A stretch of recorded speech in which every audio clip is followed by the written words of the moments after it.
भारताचे लोक,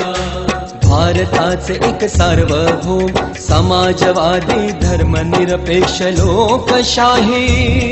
गणराज्य घडवण्याचा व त्याच्या सर्व नागरिकास सामाजिक आर्थिक व राजनैतिक न्याय, विचार अभिव्यक्ती, विश्वास, श्रद्धा व उपासना यांचे स्वातंत्र्य, दर्जाची व संधीची समानता